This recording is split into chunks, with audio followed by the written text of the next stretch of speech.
Welcome to Animal Stories for Kids. If you like our stories, please give us a 5-star rating, subscribe to our podcast, and share it with your friends and family. And now, it's time for our story. Once upon a time, there was a beaver named Astrid. Astrid the beaver lived in a lodge beside a stream where willow trees leaned over the water. The entrance to her lodge was hidden underwater, and inside there was a dry room above the waterline where she could sleep and rest. That was how a beaver liked things. Water outside, safety inside, and good mud holding it all together. When the sun lowered and the bright part of the day gave way to dusk, Astrid the beaver stirred, stretched, and began grooming her fur. She worked carefully, because beavers need clean fur to help keep them warm in cold water. She combed through it with her paws and teeth until it lay smooth and ready. "There," she said softly. "Now I am properly a beaver this day." Then she slipped down through the lodge entrance and out into the pond. Astrid swam low and quiet, with only her eyes, ears, and nose above the surface. Beavers are strong swimmers, and Astrid the beaver moved easily through the water with her webbed hind feet pushing behind her. Her broad tail trailed out straight, helping her steer as she crossed the pond. The pond had not always been there. Once, the stream had run faster through this place. The water had been shallower, and the bank had been harder to reach safely. But Astrid worked branch by branch, stick by stick, pawful by pawful, building a dam where the stream narrowed. Like real beavers, she had packed it with branches, mud, and plants until the rushing water slowed and spread. Over time, the stream had pooled into deeper water around her lodge. That evening, as on many evenings, Astrid the beaver began by checking the dam. She swam to the place where water pressed against the woven branches and climbed partly onto the wet sticks to inspect her work. Beavers do not build once and forget it. Water is always testing, and a good beaver is always checking. Astrid felt the current against her paws. She looked left. She looked right. Then she narrowed her eyes. A thin trickle of water slipped through a weak spot near the middle. "Oh no," she said. "You again?" She slid into the water at once and dove to the bottom. A moment later, she came up with a mouthful of mud. She slapped it onto the weak spot. Then she pushed in a short branch. Then another. Then more mud. The water still slipped through, though not as boldly as before. Astrid leaned close. "That's enough of that," she told it. Back down she went. This time she brought up a heavier stick and wedged it crosswise. She packed mud around it with both front paws, pressing and patting until the leak slowed to a damp little seep. Astrid the beaver sat back on her haunches and watched. The seep stopped. "Much better," she said. She stayed there another moment, just to be sure, then slid off the dam and paddled toward shore. A beaver's work is never only building. There is always food to gather too. Astrid climbed onto the muddy bank and waddled toward a young willow. This was one of her favorite trees. Beavers often choose willow, aspen, cottonwood, birch, and other trees with softer bark and wood. And Astrid was very pleased to live where willow grew in good supply. She rose on her hind feet, braced herself, and set her orange front teeth to the trunk. She chewed, and chewed, and chewed. Wood chips fell around her paws. Her teeth were strong and sharp. And like all beavers' teeth, they kept growing through her life. That was one reason beavers gnawed so much. The work wore their teeth down to a useful chiseled edge. Astrid the beaver did not think about any of this. She simply knew that trees did not trim themselves. At last, the willow gave a soft crack and tipped down through the grass. Astrid froze and listened. The stream moved. A frog called. A bird fluttered somewhere farther off. No danger came. "Good," said Astrid the beaver. She began trimming the fallen tree, cutting off smaller branches and dragging them toward the pond. Some would be food, some would be useful for repairs. That too was real beaver work. Bark, twigs, leaves, and the soft layer beneath the bark all made a good meal, and sturdy branches could always be used. Astrid took one leafy twig in her paws and nibbled the bark. "Also good," she said. She ate for a while, turning the branch neatly as she worked. Then she pushed several cuttings into the water and climbed in after them. Deep water made the job easier. That was one of the reasons beavers build dams in the first place. A pond lets them swim food and wood home instead of dragging everything over land. Astrid the beaver moved slowly now, guiding the branches with her chest and forepaws while her hind feet paddled behind. The pond held them all up. Across the darkening water she went, steady and sure. Halfway through the lodge, she heard a sudden crack from the reeds on the far bank. Astrid stopped. Another rustle followed. At once she lifted her tail and slapped it hard against the water. The sound jumped across the pond. That was a true beaver warning. When alarmed, a beaver may strike the water with its tail to warn others and startle whatever is near. Astrid the beaver did not wait to discover more. She dove beneath the surface and swam straight for deeper water. Underwater, the world grew dim and calm. Her ears and nostrils closed to keep water out. She angled herself toward the lodge and hovered near the underwater entrance, listening for movement above. Nothing followed. After a little while, Astrid rose until just her nose came out of the water. On the far bank stood a deer. The deer took a drink. Astrid blinked. The deer twitched one ear, then stepped away into the brush and disappeared. Astrid the beaver floated very still. "Oh," she said at last. She looked around the pond. No one appeared to be laughing, which was fortunate.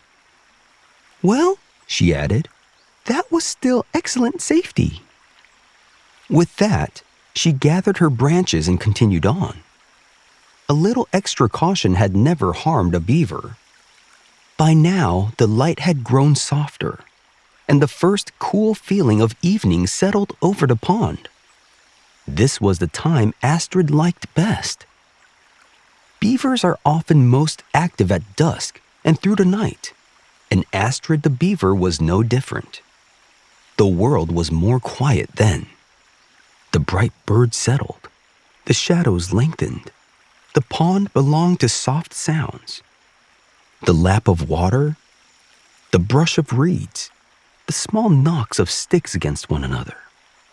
Astrid pulled her branches close to the lodge and tucked some beneath the water near the entrance. Beavers often store branches underwater, where cold water helps keep the bark and twigs from drying out. When winter comes, that food is close by. Beavers do not hibernate, so a good place to store their food matters. She made several trips that evening. One branch for eating, one branch for storing, one branch for patching a rough place along the lodge wall.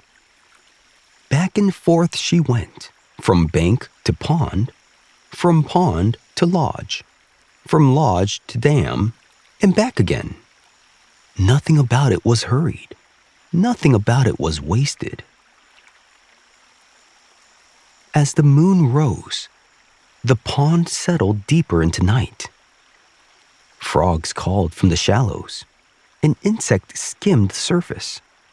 Somewhere in the reeds, something tiny moved and then stopped.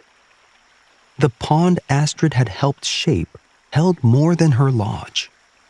Quiet water gives shelter to many living things. Fish find cover there. Frogs breed there. Birds feed there. Plants root and grow there. Astrid the beaver made a place where life could gather. Still, Astrid did not sit around feeling important. She had one more thing to check. She swam again to the dam. The repaired place held firm. Water pressed against the branches, then eased through only where it should. Behind the dam, the pond remained deep and calm. Astrid the beaver floated there for a long moment, looking over what the evening had become. The cut willow was stored. The weak place was patched. The lodge wall was sound. The water by the entrance was deep. Nothing grand had happened. No great shout had gone up in the valley. No one had announced that Astrid had done an especially fine job. But the pond was ready for night. Astrid turned and swam slowly home. She ducked beneath the surface, passed through the hidden entrance, and climbed into the dry chamber of the lodge. Inside, the air smelled of wood, mud, and clean fur. The walls around her were firm. The floor above the water was dry. Outside, the pond lay against the lodge in small, steady sounds. Astrid the beaver circled once, then twice. Then she settled down. For a little while she remained awake, listening. She could hear the soft push of water outside. She could feel the stillness that came even when everything needed for the night was in place. The branches were near. The dam held. The lodge stood firm around her. Astrid let out a slow breath. "Good," she whispered. And because nothing more needed to be done, the quietness answered for her. So Astrid closed her eyes and rested inside the home she built the way beavers build all good things. Not in one grand moment, but little by little, branch by branch, through patience, care, and the simple habit of returning each night to do what was needed. Outside the pond kept watch around her.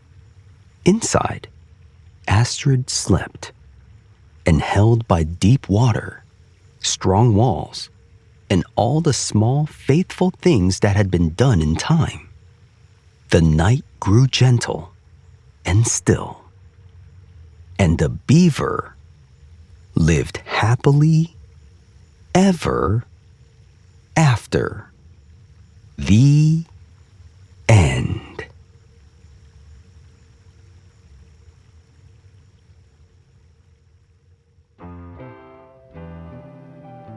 Beavers are large, semi-aquatic rodents that live in the northern hemisphere. There are two species of beavers: the North American beaver, or Castor canadensis, and the Eurasian beaver, or Castor fiber. Beavers are known as the second largest rodents after capybaras. Beavers are mammals, so they have fur, breathe air, and drink milk from their mother when they're babies.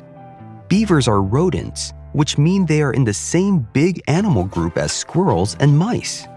Beavers have thick fur that helps keep them warm in cold water. Their tail is wide, flat, and scaly, almost like a paddle. Their back feet are webbed, which helps them swim.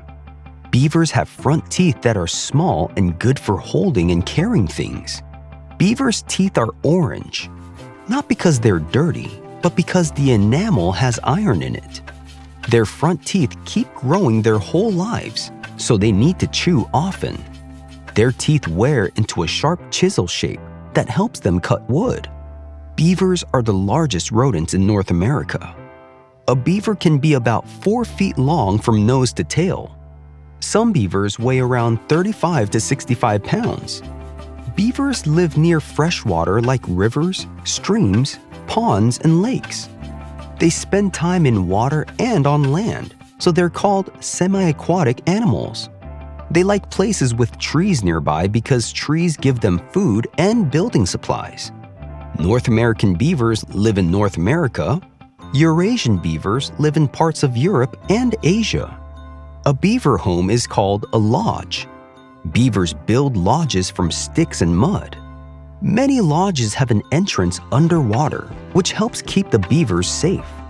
Inside of a lodge is above the waterline, so it can stay dry.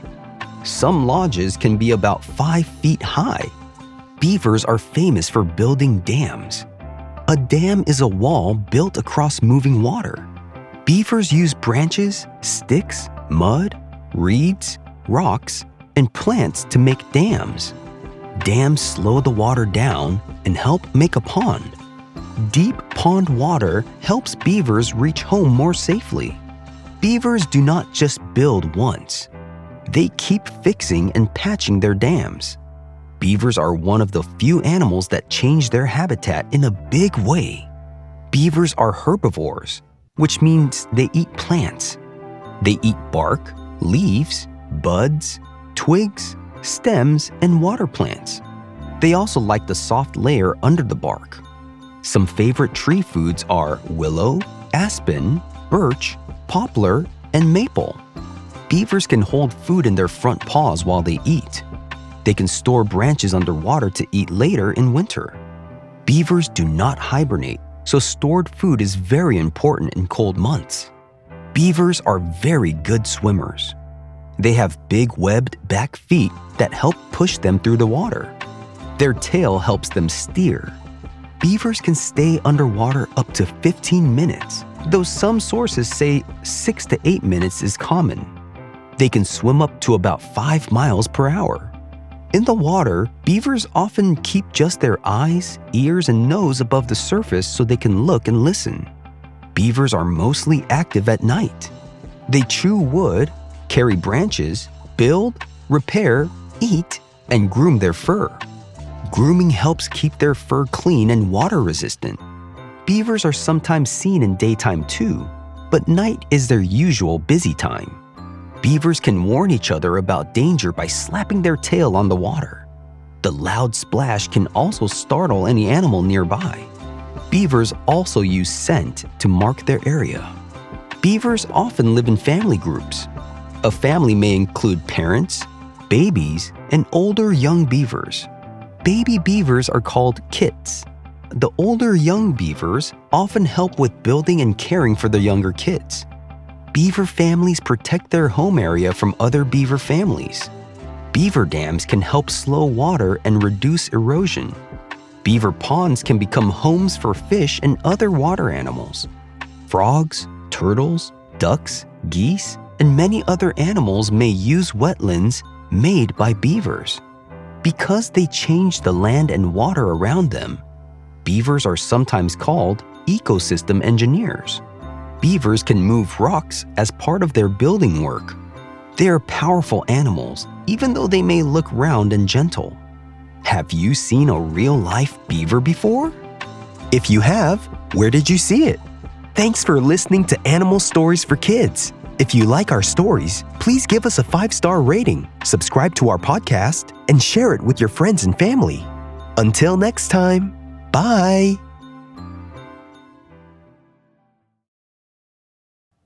If your child loves imaginative stories, I'd love to share my picture book, What Else Should I Eat? It's about a girl who's hungry and goes on a whimsical journey through a magical land of food, trying different kinds of food and exploring how they look, taste, feel, and smell. It's a fun way to show kids that eating different kinds of food can be exciting. The book is perfect for ages 3 to 6, and older kids enjoy it too. You can find What Else Should I Eat on Amazon and other online bookstores. Find all the details in the show notes.